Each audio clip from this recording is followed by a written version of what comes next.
बिस्मिल्लाहिर्रहमानिर्रहीम। कुरान मजीद सूरह आल इमरान 150 से लेकर 155 तक का तर्जुमा। बिस्मिल्लाहिर्रहमानिर्रहीम। बल्कि अल्लाह तुम्हारा मौला है और वो सबसे बेहतर मददगार। कोई दम जल्द ही जाता है कि हम काफिरों के दिलों में रौब डालेंगे कि उन्होंने अल्लाह का शरीक ठहराया जिस पर उसने कोई समझ न उतारी, और उनका ठिकाना दोजख है, और क्या बुरा ठिकाना नाइंसाफों का। और बेशक अल्लाह ने तुम्हें सच कर दिखाया अपना वादा, जबकि तुम उसके हुक्म से काफिरों को कत्ल करते थे, यहाँ तक कि जब तुमने बुज़दिली की और हुक्म में झगड़ा डाला और नाफरमानी की, बाद इसके कि अल्लाह तुम्हें दिखा चुका तुम्हारी खुशी की बात। तुम में कोई दुनिया चाहता था और तुम में कोई आखिरत चाहता था कि तुम्हारा मुंह उससे फेर दिया कि तुम्हें आजमाए, और बेशक उसने तुम्हें माफ कर दिया, और अल्लाह मुसलमानों पर फजल करता है।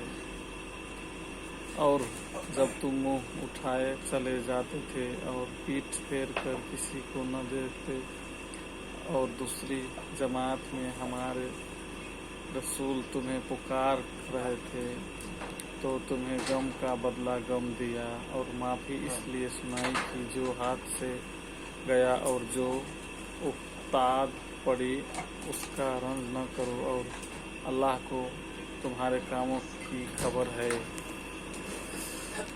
फिर तुम पर गम के बाद चैन की नींद उतारी कि तुम्हारी एक जमात को घेरे थी और एक गिरोह को अपनी जान की पड़ी थी।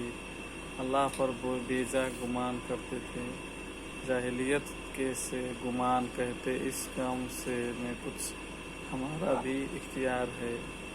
तुम फरमा दो कि इख्तियार तो सारा अल्लाह का है, अपने दिलों में छुपाते हैं जो तुम पर जाहिर नहीं करते।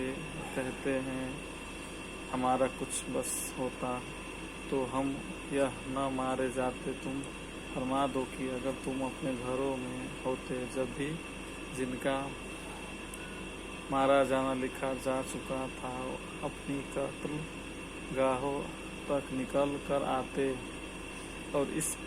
और इसलिए कि अल्लाह तुम्हारे सीनों की बात आजमाए, और जो कुछ तुम्हारे दिलों में है उसे खोल दे, और अल्लाह दिलों की बात जानता है। बेशक वह जो तुम में से फिर गए जिस दिन दोनों फौजें मिली थी, उन्हें शैतान ही ने लग़ज़िश दी उनके बाज अमाल के बाइस, और बेशक अल्लाह ने उन्हें माफ़ फरमा दिया। बेशक अल्लाह बख्शने वाला इल्म वाला है। सदक़ल्लाह।